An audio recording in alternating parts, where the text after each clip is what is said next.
40 கோடி ரூபாய் மதிப்பீட்டில் அரசு அச்சகத்தில் பணிபுரியும் பணியாளர்களுக்கு அடுக்குமாடி குடியிருப்பு கட்டுமான பணியை அமைச்சர்கள் சுவாமிநாதன், சேகர்பாபு ஆகியோர் பார்வையிட்டனர்.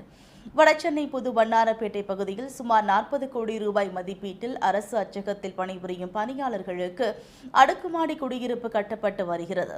இதனை தமிழ் வளர்ச்சி மற்றும் செய்தித்துறை அமைச்சர் மு.பி. சுவாமிநாதன் மற்றும் இந்து சமய அறநிலையத்துறை அமைச்சர் சேகர்பாபு பார்வையிட்டார். அவர்களுடன் சென்னை மேயர் பிரியா, வடசென்னை நாடாளுமன்ற உறுப்பினர் கலாநிதி வீராசாமி, சட்டமன்ற உறுப்பினர்கள் ஆர்.டி. சேகர், ஜே. எபினேசர், மண்டல குழு தலைவர் நேதாஜி கணேசன் உள்ளிட்டோர் உடன் இருந்தனர். பின்னர் செய்தியாளர்களை கூட்டாக சந்தித்த இரு அமைச்சர்களும் அரசு அச்சுத்துறையில் பணிபுரியக்கூடிய, குறிப்பாக புதிய குடியிருப்பு கட்டுவதற்கான முதலமைச்சர் மற்றும் துணை முதலமைச்சர் உத்தரவிட்டதாகவும், அதன் வகையில் சுமார் 40 கோடி ரூபாயில் அதற்கான நிதி ஒதுக்கப்பட்டதாக தெரிவித்தார்.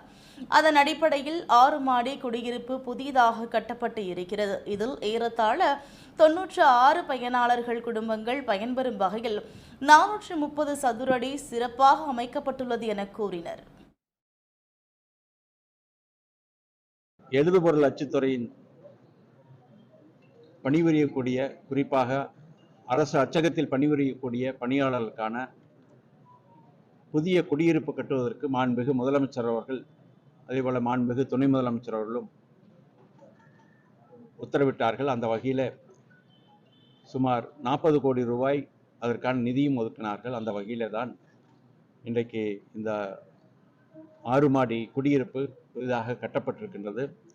இதில் ஏறத்தாழ 96 பணியாளர்கள் குடியிருக்கக்கூடிய, குடும்பத்தோடு குடியிருக்கக்கூடிய வகையிலான சுமார் 430 ஸ்கொயர் ஃபீட் அளவில், சதுரடியில் இன்றைக்கு சிறப்பாக ஒவ்வொரு வீடும் அமையப்பட்டிருக்கின்றது. ஒவ்வொரு தளத்திற்கும் 16 குடியிருப்புகள் உள்ளடங்கி இருக்கின்றது.